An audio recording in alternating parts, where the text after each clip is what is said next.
Hello students, welcome to my channel. आज की class में हम क्या करेंगे, पहले हम देख लेते हैं हमने क्या क्या कर लिया है।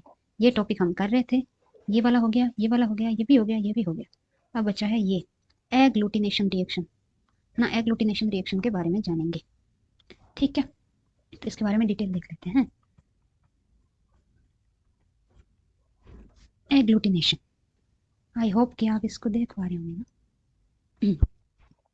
तो एग्लूटिनेशन क्या मीनिंग है, कैसे ये प्रेसिपिटेशन से अलग है, ये सब इस टॉपिक से आपको समझ आ जाएगा, है ना। एग्लूटिनेशन क्या है? विजिबल क्लम्प होगा उसके अंदर, पार्टिकुलेट एजेंट एंटीजन होगा।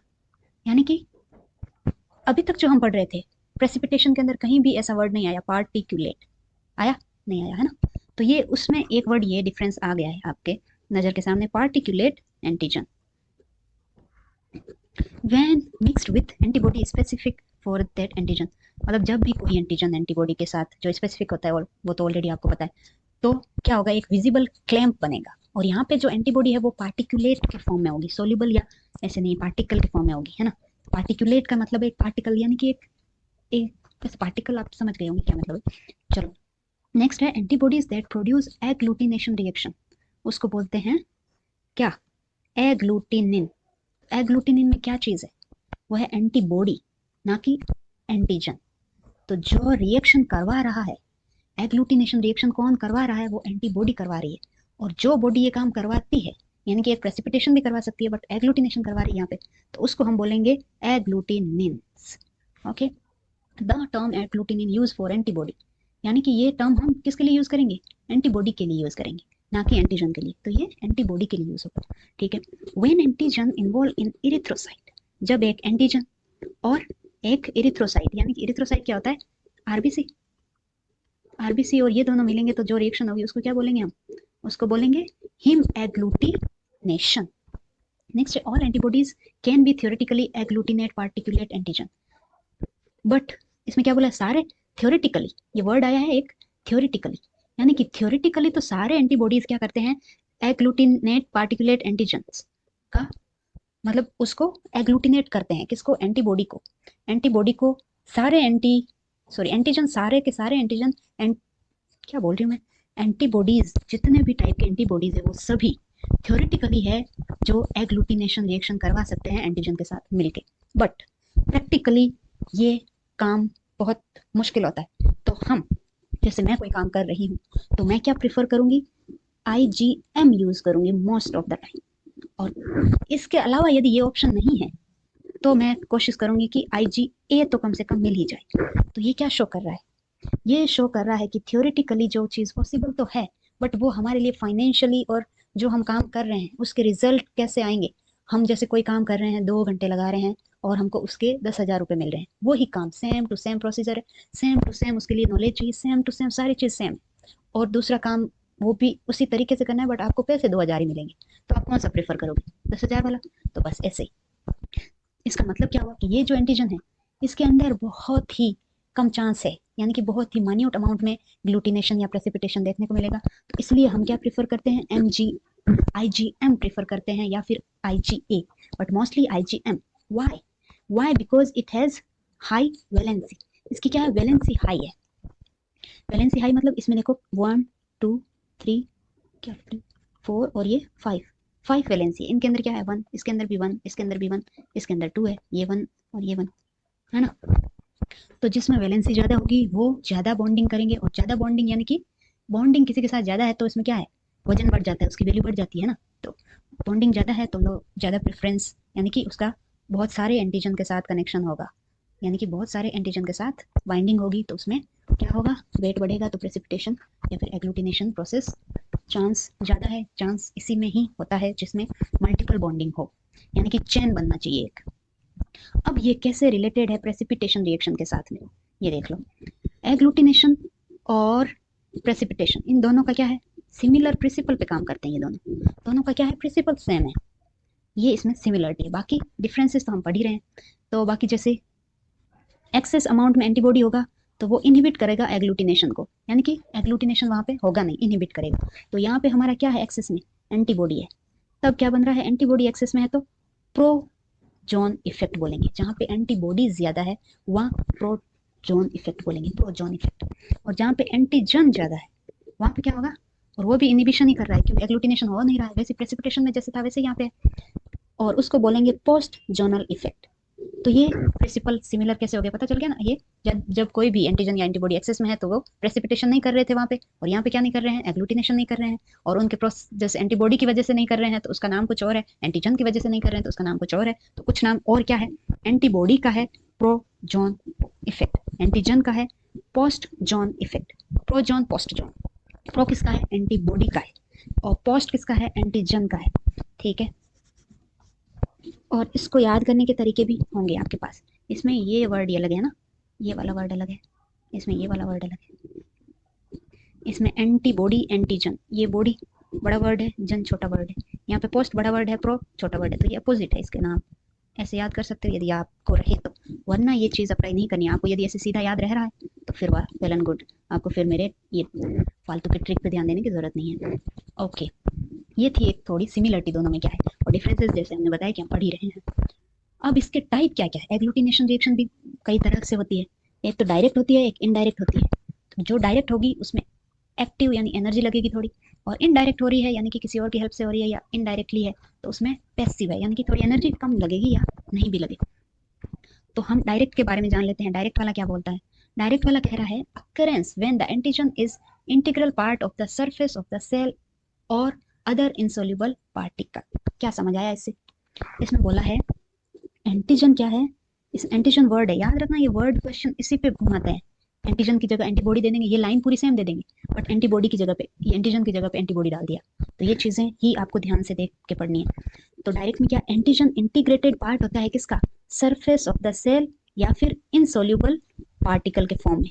यानी कि एंटीजन एक मेन पार्ट होगा, इंटीग्रल पार्ट होगा कहाँ पे, या तो सरफेस पे या फिर इनसोल्यूबल फॉर्म के अंदर।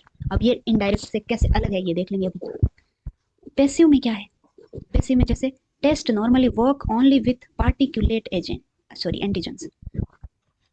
एग्लूटिनेशन टेस्ट होगा पार्टिकुलेट एंटीजन के साथ में। कैसे होगा, पार्टिकुलेट यानी कि अभी पता चलेगा पार्टिकुलेट का मीनिंग क्या बताएंगे ये। सोल्यूबल एंटीजन है यहाँ पे क्या था, इनसोल्यूबल। समझ आ रहा है कैसे अलग है, ये भी पता चलेगा। Soluble can be coated on to a cell या फिर इनसोल्यूबल पार्टिकल्स। यानी कि इसमें पार्टिकुलेट एजेंट एंटीजन का यूज हो रहा है, यहाँ सिंपल एंटीजन का यूज हो रहा है। पार्टिकुलेट का मीनिंग होता है किसी ऐसा सेल था, इसके ऊपर ये सोल्यूबल थी तो इसके साथ इसने रिएक्ट करके इसके ऊपर कोटिंग करवा दी हमने। सोल्यूबल का मतलब यही होता है रिएक्टिव फॉर्म में होना। सोल्यूबल है जैसे शुगर वाटर के अंदर सोल्यूबल है, सोल्यूबल का मतलब है वहाँ पे मतलब वाटर के साथ इंटरेक्ट या बॉन्डिंग करने के लिए रेडी है। तो ये सोल्यूबल फॉर्म में एंटीजन है, जैसे वायरल एंटीजन है, या पॉलीसेकेराइड फॉर्म में कोई एंटीजन है, या हेपेटिन के फॉर्म में एंटीजन है। ये सब सोल्यूबल एंटीजन के एग्जांपल है, इसके अलावा भी है, बट ये एक मेन जो हम समझने के लिए मेनली ये क्वेश्चन पुट ऑन करते हैं, तो ये तो याद रखना ही है आपको, एक्स्ट्रा आपको मिले तो वो भी याद रख लो। ठीक है, तो हम क्या करते हैं, ये कोटेड ऑन सेल, या सेल के ऊपर कोट करो, या तो कोई सेल मिल रहा है उसके ऊपर कोटिंग करती है, सोल्यूबल फॉर्म में था, या फिर कोई इनसोल्यूबल पार्टिकल है उसके साथ में इसको मिक्स कर दिया, या फिर उसके अंदर पैक कर दिया, ऐसा कुछ बना दिया कि वो इनसोल्यूबल पार्टिकल के फॉर्म में कन्वर्ट हो गया, तो उसको हम पार्टिकुलेट एजेंट बोलते हैं। अब समझ आया, अभी इतनी देर बोल रहे थे ना पार्टिकुलेट, पार्टिकुलेट वर्ड एग्लूटिनेशन में आ रहा है, उसके अंदर नहीं आ रहा है। प्रेसिपिटेशन में क्या था, सोल्यूबल फॉर्म में ही हम यूज कर रहे थे, इनसोल्यूबल होते ही हमारा यूज वो प्रेसिपिटेट बन गया, अब हमारा वो तो बन गया है ना, वहां तक यूज था हमारा। यहाँ तो इनसोल्यूबल के मतलब वहां प्रेसिपिटेशन तक खत्म हो रही थी प्रोसेस, यहाँ प्रेसिपिटेशन के बाद ये एग्लूटिनेशन प्रोसेस हो रही है, ऐसे समझिए। थोड़ा थोड़ा समझ आ रहा होगा है ना, कोशिश मैं कर रही हूँ कि आपको समझ आ जाए। ठीक है, तो ये था कि एग्लूटिनेशन और ये डायरेक्ट और इनडायरेक्ट एग्लूटिनेशन। तो डायरेक्ट में क्या है, डायरेक्ट एक सरफेस, सेल के सरफेस पे वो प्रेजेंट था, या इनसोल्यूबल फॉर्म में ही प्रेजेंट था एंटीजन, तो वो डायरेक्टली हमने यूज कर लिया। अब सोल्यूबल फॉर्म में है या फिर वो किसी, हाँ सोल्यूबल फॉर्म में है, तब क्या करेंगे, तब उसको या तो सेल सेल ऐसा सेल सरफेस लो जिसके ऊपर उसको कोट कर दो, या फिर इनसोल्यूबल पार्टिकल के फॉर्म में उसको कन्वर्ट करो, तब जाके ये यूजफुल बनेगा। तो ये पैसिव फॉर्म, यानी कि डायरेक्टली एंटीजन को हम यूज नहीं कर पा रहे, एंटीजन का हम किसी और तरीके से उसको किसी के साथ बेवकूफ बना के उसको यूज कर पा रहे हैं, तो ये हो गया पैसिव और इनडायरेक्ट। दीज कोटेड पार्टिकल अब क्या होंगे, यूज हो गए एग्लूटिनेशन टेस्ट के अंदर। जो डिटेक्ट क्या करेंगे, हमारे डिटेक्शन होगा, एंटीजन है तो किसका डिटेक्शन होगा, एंटीबॉडी का। यदि हम एंटीबॉडी यूज कर रहे हैं तो किसका डिटेक्शन कर रहे हैं, एंटीजन का। और ये डिटेक्शन हो रही against the soluble antigen, soluble antigen था उसको हमने कोटेड किया, फिर उसको एग्लूटिनेशन टेस्ट में यूज किया और हमने डिटेक्टेड एंटीबॉडीज सॉरी डिटेक्ट करी एंटीबॉडीज। तो इसके अंदर हम कोटेड यूज कर रहे हैं, तो इसमें हमने सबसे पहला जो पार्टिकल लिया वो क्या था, सोल्यूबल फॉर्म में था, फिर हमने कोट किया उसको, ठीक है, और इसको पैसिव बोलते हैं। अब इसके अंदर ये तो हमने एक मतलब कि एंटीजन कैसे यूज करेंगे उसके बारे में, अब टेस्ट कैसे करेंगे उसका थोड़ा और डिटेल जान लेते हैं। इसके अंदर जो टेस्ट है उसका नाम है कॉम्स टेस्ट, यानी कूम्स टेस्ट बोल सकते हो। कूम्स नाम के साइंटिस्ट थे या इस मेथड को डेवलप करने वाले इंसान थे, उसके नाम पे इसका नाम दे दिया है। इसका दूसरा नाम है एंटी इम्यूनोग्लोब्यूलिन टेस्ट। ये कैसे करेंगे, जब हम कोई एंटीबॉडीज लेते हैं bind to the erythrocyte, they do not always produce agglutination, यानी कि कोई भी एंटीबॉडी यदि इरिथ्रोसाइट के साथ बाइंड करती है, इसका मतलब ये नहीं है कि वो हमेशा एग्लूटिनेशन करे। तो ये बात हमको ध्यान रखनी है। तो इसके लिए ऐसा ये ये कंडीशन हमको याद रख के फिर ये टेस्ट करना है, ठीक है। लेक ऑफ एग्लूटिनेशन में बी ड्यू टू, और ये एग्लूटिनेशन क्यों नहीं होता है, एंटीजन एंटीबॉडी हर बार मतलब क्यों नहीं बना पाती, उसका रीजन क्या हो सकता है। तो रीजन समझेंगे आज कि हर कोई एंटीबॉडी है वो किसी के साथ रिएक्ट करके एग्लूटिनेशन नहीं कर सकती। उसके एग्लूटिनेशन कम होने ड्यू टू रीजन क्या है, एक तो है एक्सेस होना एंटीजन या एंटीबॉडी का, एक तो ये तो रीजन हमको शुरू से पता है, एक ये है दूसरा रीजन जो इसके अंदर हम बहुत इंपॉर्टेंट मान के चल रहे हैं, ठीक है। तो इसके अंदर क्या है, जेटा पोटेंशियल होता है एरिथ्रोसाइट्स के अंदर। जेटा पोटेंशियल क्या है, ये जेटा पोटेंशियल क्या करता है पहले ये देख लेते हैं। ये प्रिवेंट करता है क्रॉस लिंकिंग, यानी कि एक के साथ दूसरा एंटीबॉडी, दूसरा एंटीबॉडी साथ एंटीजन, ऐसे क्रॉस लिंकिंग को ये होने से रोकता है। कौन, एरिथ्रोसाइट। क्यों, क्योंकि इसके अंदर जीटा पोटेंशियल है। अब देखते हैं जीटा पोटेंशियल क्या है। Surface of certain particulate antigen possess electrical charges, यानी कि सारे नहीं, सब में ऐसा नहीं होता है, जिसमें होता है उसी के अंदर ये इफेक्ट देखने को मिलेगा, यानी कि वही पे एग्लूटिनेशन नहीं होगा जहाँ पे जीटा पोटेंशियल होगा। और वो कहाँ पे होगा, कुछ कुछ ऐसे पार्टिकुलेट एंटीजन्स होते हैं, यानी कि जो हमने जैसे पार्टिकुलेट का मीनिंग समझ आ गया ना, हाँ, वैसे पार्टिकुलेट एंटीजन क्या करते हैं, उनके अंदर कुछ इलेक्ट्रिक चार्ज होते हैं। अब वो इलेक्ट्रिक चार्ज क्या करते हैं देखते हैं। तो जैसे आरबीसीज के अंदर क्या होता है, नेट नेगेटिव चार्ज होता है। क्यों नेट नेगेटिव चार्ज क्यों होता है आरबीसी में, ये याद रखना, ये बहुत इंपॉर्टेंट है, ये बहुत ही ज्यादा इंपॉर्टेंट, ठीक है। ये बहुत ही ज्यादा इंपॉर्टेंट कैसे है, कैसे है, आरबीसी के अंदर क्या है, नेट नेगेटिव चार्ज होता है due to salicylic acid present होता है सरफेस पे। आरबीसी के सरफेस पे सैलिसिलिक एसिड के होने की वजह से आरबीसी के ऊपर नेट नेगेटिव चार्ज ऑलवेज होता है, ये पॉइंट याद रखना। When such charge particle are suspended in saline solution, और इस टाइप के चार्ज पार्टिकल यानी कि ये जो आरबीसी है, यदि हम इसको सलाइन के अंदर, सलाइन सॉल्यूशन के अंदर रखेंगे तो वो क्या डेवलप करेंगे, इलेक्ट्रिक पोटेंशियल डेवलप करेंगे। यानी कि सलाइन का चार्ज अलग से और ये आरबीसी का चार्ज, ये दोनों चार्ज अलग अलग है ना। पॉजिटिव नेगेटिव कोई भी हो सकता है, मैं एक बता रही हूँ, पॉजिटिव नेगेटिव हो सकता है, नेगेटिव पॉजिटिव कोई भी, बट आरबीसी के अंदर तो हमेशा क्या है, हमेशा नेगेटिव चार्ज है, तो ये इसके अंदर अप्लाई नहीं होगा। तो उसकी वजह से क्या डेवलप हो रहा है, यहाँ पे इलेक्ट्रिक पोटेंशियल डेवलप हो रहा है। इसी पोटेंशियल वर्ड को, इलेक्ट्रिक पोटेंशियल को जीटा पोटेंशियल बोला है। तो इलेक्ट्रिक पोटेंशियल यही बोला है ना, the zeta potential prevent particles from coming close to each other. और ये जो पोटेंशियल है इसकी वजह से क्या है, दो पार्टिकल आसपास एक दूसरे के पास में आने से मतलब प्रिवेंट हो जाते हैं। उसकी वजह से क्या होता है, इंटरफेयर विथ इनहिबिटिंग एग्लूटिनेशन। इसकी वजह से या तो वो इंटरफेयर करेंगे, इंटरफेयर का मतलब है वो एग्लूटिनेशन जो हम काम करना चाह रहे हैं वो होने नहीं देंगे, बस सिंपल बात ये है। और charge particle inhibit agglutination of the charge particle by the antibody, जो आरबीसी के ऊपर चार्ज पार्टिकल है वो एंटीबॉडी को वहां पे एग्लूटिनेशन करवाने से रोक देंगे, बस इतना सिंपल सा तो था। अब detect non agglutinating antibody bound to erythrocyte. तो अब हम क्या करेंगे, ऐसे एरिथ्रोसाइट के साथ हम क्या करना चाहिए, तो हम क्या करेंगे, वहां पे एक सेकेंडरी एंटीबॉडी यूज करेंगे, क्योंकि पहली जो एंटीबॉडी है उससे तो वो एग्लूटिनेशन होने से एरिथ्रोसाइट रोक रही है। तो हम क्या करेंगे, चालाकी से एक दूसरी एंटीबॉडी यूज करेंगे जो क्या करेगी, डायरेक्ट अगेंस्ट दीज एंटीबॉडी, ये इस एंटीबॉडी के अगेंस्ट होगी, ठीक है, उसको ऐड कर देंगे, ठीक है। तो ये कैसे करेगा, क्या करेगा इससे, this anti immunoglobulin antibodies cross link कर जाएगी इरिथ्रोसाइट के साथ और उससे एग्लूटिनेशन हो जाएगा। समझ आया कितना इंटरेस्टिंग है, यानी कि कोई दोस्त दोस्त में लड़ाई हुई है, तीसरे को लेके आओ, अरे मैं तुम्हारे साथ दोस्ती करवाता हूँ, ऐसे बेवकूफ बना के इसने क्रॉस लिंकिंग कर ली, सेकेंड एंटीबॉडी से क्रॉस लिंक कर जाएगा इरिथ्रोसाइट। तो इसी को बोलते हैं एंटी इम्यूनोग्लोब्यूलिन एंटीबॉडी, यानी कि जो एंटीबॉडी थी उसके अगेंस्ट में हम दूसरी एंटीबॉडी लेके आए, इसलिए इसका टर्म, इसी टर्म के बेसिस पे ये नाम रखा है एंटी इम्यूनोग्लोब्यूलिन एंटीबॉडी। इतनी सी ये कहानी थी। इसी टेस्ट को बोलते हैं कॉम्ब कोम्स टेस्ट या फिर anti immunoglobulin test. Immunoglobulin test, मेरा प्रोनाउंसिएशन गलत क्यों हो रहा है, सॉरी फॉर दैट, समझ जाना आप, क्योंकि पहली बार इतना ज़्यादा बोल रही हूँ ना, तो ये सो मेरी टंग थोड़ा मूवमेंट कम कर दी। एंटी इम्यूनोग्लोबुलिन टेस्ट, इस टर्म से ही पूरा क्लियर हो रहा है ना, anti immunoglobulin test. Anti means जो एंटीबॉडी हमने यूज करी उसकी भी अगेंस्ट आ गई, यानी एंटीबॉडी के against antibody is anti immunoglobulin antibody. तो ये बहुत ही सिंपल था, ये कॉम्स वर्ड याद रखना है, ये पूछ लेंगे कि एंटी इम्यूनोग्लोबुलिन टेस्ट किसने डेवलप किया, ऐसे करके कुछ। अब इंपॉर्टेंट फैक्ट देखते हैं, इस टेस्ट के बेस पे हम कहाँ क्या कुछ यूज करते हैं, क्या है देखते हैं ना। एंटीबॉडीज ऑफ वन स्पीसीज, जैसे एक स्पीसीज है ह्यूमन, ठीक है, immunogenic when injected into another species, इसको हम दूसरे स्पीसीज के अंदर यदि इंजेक्ट कर देंगे तो इम्यूनोजेनिक होगा। इम्यूनोजेनिक का मतलब क्या होता है, इम्यूनोजेनिक का मतलब होता है वो पार्टिकल या वो कोई भी फॉरेन पार्टिकल, कोई भी चीज जो हमारे बॉडी में जाती है और हमारे इम्यून सिस्टम को जनरेट कर देती है, यानी एक्टिवेट कर देती है, तो इम्यूनजेनिक जगह देती है हमारे इम्यून सिस्टम को, उसको बोलते हैं इम्यूनोजेनिक। तो कोई भी एक स्पीसीज के जो एंटीबॉडी हम किसी दूसरे स्पीसीज में डालेंगे तो ऑब्वियस है कि वो उसके अगेंस्ट बिहेव करेगी, तो उसकी वजह से प्रोड्यूस होगी एंटीबॉडी अगेंस्ट द एंटीबॉडी। यही ये जो टर्म थी अगेंस्ट द एंटीबॉडी, तो ये टर्म हमने अभी उस टेस्ट में यूज करी है, तो ये है एक इसका एग्जांपल। दूसरा, ये नेचुरल एग्जांपल्स है, दूसरा एग्जांपल है any anti immunoglobulin bind to antigenic determinants on the Fc region. अभी हमने देखा था ना एफसी रीजन कौन सा है और दूसरा रीजन कौन सा है, एक सेकेंड,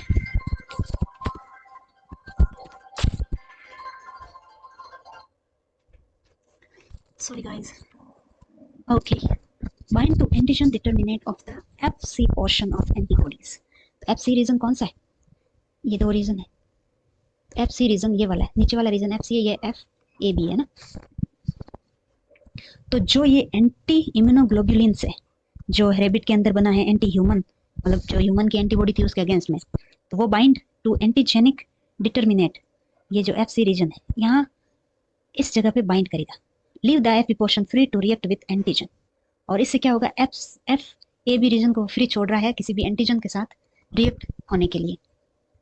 नेक्स्ट मैकेनिज्म क्या है, human IgG antibody bind to their specific epitope on erythrocyte via Fab portion, यानी कि फेब पोर्शन पे ही मोस्टली क्या होते हैं, बाइंड करते हैं। कोई भी स्पेसिफिक इपिटोप किसका होगा, एंटीजन का होगा, है ना। तो एंटीजन के साथ कभी भी कोई भी एंटीबॉडी कहाँ रिएक्ट करती है या कहाँ बाइंड करती है, वो FAB रीजन होता है। Okay, when rabbit anti human IG antibody are added, जब हम रेबिट के जो ह्यूमन के अगेंस्ट एंटीबॉडी ऐड करेंगे, they bind to FC portion of the human antibodies, क्योंकि ये क्या है, ये जो एंटीबॉडी है और ये भी ह्यूमन, ये समझ पा रहे हो तुम, ये बहुत इंटरेस्टिंग फैक्ट है। ये इपिटोप तो क्या होता है, एंटीजन का पोर्शन होता है, बट यहाँ पे क्या है, दोनों ही एंटीबॉडी है, एक क्या है ह्यूमन की एंटीबॉडी है, उसके अगेंस्ट में किसकी एंटीबॉडी है, रेबिट की एंटीबॉडी है, ये दोनों क्या है, एंटीबॉडीज है। तो दोनों एंटीबॉडीज है वो कहाँ रिएक्ट करती है, FC पोर्शन, ऐसा बोल रहे हैं ना। जैसे ये एंटीबॉडी एक, सॉरी, और दूसरी एंटीबॉडी है, तो ये ऐसे रिएक्ट करेगी एक दूसरे के साथ, ये ह्यूमन का, ये रेबिट का। थोड़ा समझ आ गया होगा ना आपको, एक बार फिर भी मैं समझा देती हूँ कि एंटीबॉडी आपस में कैसे रिएक्ट करती है और एंटीजन कैसे करते हैं। ये एंटीबॉडी है और ये FC रीजन है और ये FAB रीजन है। तो FAB रीजन से कौन बाइंड करता है, FAB से एंटीजन बाइंड करेगा, बट FC से यहाँ पे कोई और एंटीबॉडी है तो वो FC पोर्शन पे बाइंड करती है। तो ये FC दूसरे का, FC मतलब पहले का, और यहाँ पे कोई और एंटीजन बाइंड करेगा, तो ये S से बाइंड करती है यदि वो दोनों एंटीबॉडीज है। तो ये जो हमने अभी पहले पढ़ा था कि ये सेकेंडरी एंटीबॉडी है, तो ये भी ऐसे ही रिएक्ट करती है। ये क्या करती है, इससे तो FC रीजन से बाइंड कर जाती है जो पहले एंटीबॉडीज थी उसके साथ, और ये इरिथ्रोसाइट के साथ इसकी FAB पोर्शन है वो मतलब बाइंड कर जाता है, तो ऐसे ये बाइंडिंग होती है।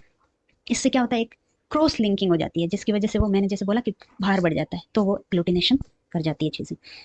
Rebate antibodies form cross link between erythrocyte result in agglutination. तो ये क्या हो गया, इस ऐसा करने से ये क्रॉस लिंकिंग बन गई, और ये रेबिट, ये मान लो ह्यूमन की है और ये रेबिट की है, तो इसमें बोला रेबिट है वो इरिथ्रोसाइट के साथ बाइंड कर जाता है, यानी कि ह्यूमन वाली तो कर नहीं रही, ये RBC है, ये तो कर नहीं पा रही, इससे तो हो नहीं रहा क्योंकि इसमें क्रॉस लिंकिंग हो नहीं रही, तो ये आएगा तो इसमें क्रॉस लिंक हो गया, ये इसके साथ अब और एंटीजन, तो ये इसका इतना बड़ा ये सीक्वेंस बन गया है। अब इसके साथ एक और आ जाएगी सेकेंडरी एंटीबॉडी रेबिट की, है ऐसे करके क्रॉस लिंकिंग होता जाएगा एक के साथ एक दूसरे, ऐसे एक चेन बन जाएगा क्रॉस लिंकिंग से, तो जिसकी वजह से एग्लूटिनेशन हो जाएगा। सिंपल।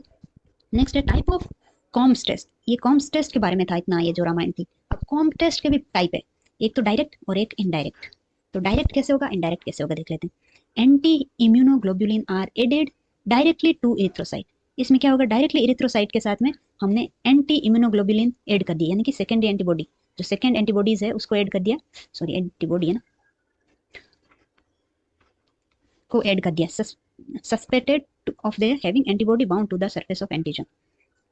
ठीक है। और इनडायरेक्ट के अंदर क्या हुआ, use of detected antibodies present in serum that are specific to antigen on the erythrocyte.